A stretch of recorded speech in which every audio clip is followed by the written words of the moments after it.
টাকা আর্ন করে কি হবে যদি এনজয় করতে না পারি? এই ধরনের মাইন্ডসেট কিন্তু আমার নিজের একটা সময় ছিল, অনেকের আছে আমি জানি। বাট এই জিনিসটা কতটা প্র্যাগম্যাটিক, কতটা রিয়েলিস্টিক, সো সেটা নিয়ে কথা বলবো এই ভিডিওতে। এটা কোনো মোটিভেশনাল ভিডিও না, জাস্ট আমার আন্ডারস্ট্যান্ডিং, আমার একটা ফিলিংস থেকে আমি আসলে শেয়ার করতে চাচ্ছি। আমরা এই চ্যানেলে কিন্তু টাকা নিয়ে খুব বেশি যে কথা বলি তার না, আমরা মূলত কথা বলি বিজনেস নিয়ে। ইভেন কীভাবে আপনি স্কিল ডেভেলপ করতে পারেন, কীভাবে আপনি চাকরির পাশাপাশি একটা ভালো একটা ইনকাম স্ট্রিম তৈরি করতে পারেন, অথবা চাকরি ছেড়ে আপনার যদি বিজনেস আসার ইচ্ছে থাকে, কীভাবে প্রপারলি প্রিপেয়ার্ড হয়ে আপনি আসতে পারেন, সেসব নিয়ে কথা বলি। এর বাইরেও আমরা ডিজিটাল মার্কেটিং নিয়ে কথা বলি এবং বিজনেস রিলেটেড মেইনলি কথাবার্তা বলি। সো আজকের টপিকটা একটু মোটিভেশন টাইপের। স্টিল আমি আশা করি যে এই ভিডিওটা যদি পুরোটা দেখেন তাহলে আমার মনে হয় যে আপনি অনেকখানি কানেক্ট করতে পারবেন। সো এই ভিডিওটা আপনারা যেখানে দেখছেন, যদি ইউটিউবে দেখে থাকেন অবশ্যই আমাদেরকে সাবস্ক্রাইব করে দিতে পারেন, আমাদেরকে ইন্সপায়ার করবে। এছাড়া যদি ফেসবুকে দেখেন বা অন্য প্ল্যাটফর্মে দেখেন সেখানে ফলো করে দিবেন। So let's go to the topic. So যেটা বলছিলাম যে আমাদের এই জেনারেশনের, মানে আমি একটু লেট জেনারেশন, বাট যারা 30-এ 20-এ এরকম রয়েছে তাদের মধ্যে কিন্তু এই জিনিসটা রয়েছে, অনেকের মধ্যে রয়েছে। ইভেন 50-তে যারা রয়েছে, 60-তে রয়েছে, তারাও অনেকে কানেক্ট করতে পারবেন যে অনেকের মধ্যে এই জিনিসটা আছে যে টাকা আর্ন করে কি হবে আমি যদি এনজয় করে না যেতে পারি।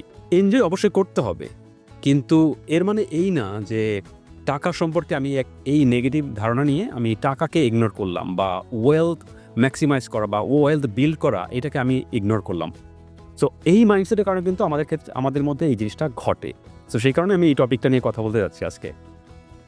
এখন দেখেন, টাকা আর্ন করার কিন্তু হাজারটা ওয়ে রয়েছে আমরা বলি, বাট স্পেন্ড করার লাখো ওয়ে রয়েছে। কিন্তু এই যে টাকা আর্ন করার হাজারটা ওয়ে রয়েছে, এর মধ্যে একটা ওয়েকে যদি আপনি মাস্টার করতে পারেন বা একটা ওয়েতে যদি আপনি সফল হইতে পারেন, তাহলে কিন্তু আপনি ফাইন্যান্সিয়ালি একটা পিস অফ মাইন্ডের জায়গায় যেতে পারবেন একটা সময় পরে। কিন্তু আমি যদি প্রথমে এভাবে চিন্তা করি যে না, ওকে, টাকা আর্ন করে কী হবে, টাকার পিছনে দৌড়ায় কী হবে আমি যদি এনজয় করতে না পারি, আমি মনে করি এই ফিলিংসটা আমি আমার যে লাইফের শুরুর দিকে ছিল তা না, আমি কিন্তু অনেক লেটলি এসে এটা রিয়েলাইজ করেছি যে টাকা আর্ন করা অনেক ইম্পর্ট্যান্ট। টাকা হয়তো বা আপনার লাইফের সব সমস্যার সমাধান করতে পারবে না, বলে না যে টাকা আসলে সুখ কিনতে পারে না, সেটা ঠিক আছে। কিন্তু টাকা নন টাকা রিলেটেড, নন মানি রিলেটেড অনেক কিছু কিন্তু আপনার অনেক যে প্রবলেম রয়েছে সেগুলো সলভ করতে আপনাকে হেল্প করতে পারে, বা আপনার ওই প্রবলেমগুলো সলভ করা আপনার জন্য অনেক ইজি হয়ে যায় যদি আপনি আপনার মনে শান্তি থাকে যে না, ওকে, টাকা নিয়ে আমার কোনো চিন্তা নাই, তাহলে কিন্তু দুনিয়ার আরও অনেক হাজারটা প্রবলেম আপনার জন্য সলভ করা অনেক ইজি হয়ে যাবে। আপনি দ্বিমত করলে আমাকে জানাতে পারেন, বা আপনি যদি ডিফারেন্ট কোনো কিছু পেয়ে থাকেন বা ডিফারেন্ট কোনো কিছু এক্সপিরিয়েন্স করে থাকেন সেটাও আমাকে কমেন্টে জানাতে পারেন। এখন কথা হচ্ছে যে এই যে টাকা ইম্পর্টেন্ট, টাকা আর্ন করা ইম্পর্টেন্ট, ওয়েলথ বিল্ড করা ইম্পর্টেন্ট, এই জিনিসটা যদি কোন সময় আমাকে ফিল করা উচিত, বা এই জিনিসটা ফিল করে কখন আমার আসলে কাজে নামা উচিত, আমি মনে করি এটার কোনো বয়স নাই। আপনি যত আর্লি এটা রিয়েলাইজ করবেন তত ভালো। আপনি 20-তে রিয়েলাইজ করলেন, বেস্ট। 30-তে করলেন, অবশ্যই ভালো।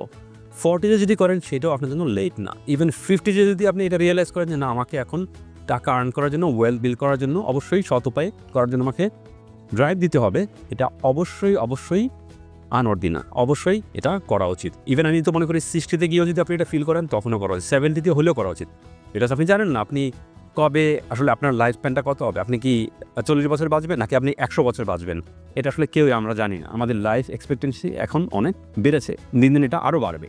সো এই ইনার কলিংটা যখনই আপনি ফিল করবেন যে ওকে, আমাকে এখন টাকা আর্ন করতে হবে, আমাকে এখন আমার ফাইন্যান্সিয়ালি আমাকে স্টেবল হইতে হবে, ফাইন্যান্সিয়ালি আমাকে যতটা সম্ভব স্ট্রং হইতে হবে, এই ফিলিংসটা যখনই আপনার মধ্যে আসবে আমি মনে করি তখনই আপনার এটার জন্য কাজ করতে শুরু করা উচিত। এটা আসলে কখনোই লেট না।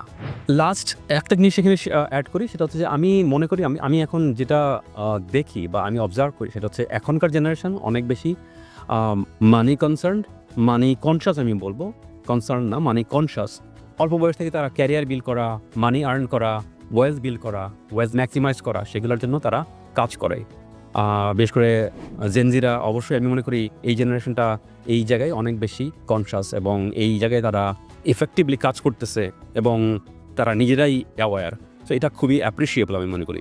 বাট আমি এটা মনে করি যে সবার জন্য, যেটা বললাম একটু আগে, যে সব বয়সের মানুষের জন্যই আসলে টাকার পেছনে সময় দেওয়া বা ওয়েলথ বিল্ড করা বা মানি মেক করার জন্য কাজ করা worthy। সো সবার জন্য শুভকামনা, সবার ফাইন্যান্সিয়াল হেলথ ভালো হোক, সবাই ফাইন্যান্সিয়ালি ওয়েল অফ হন।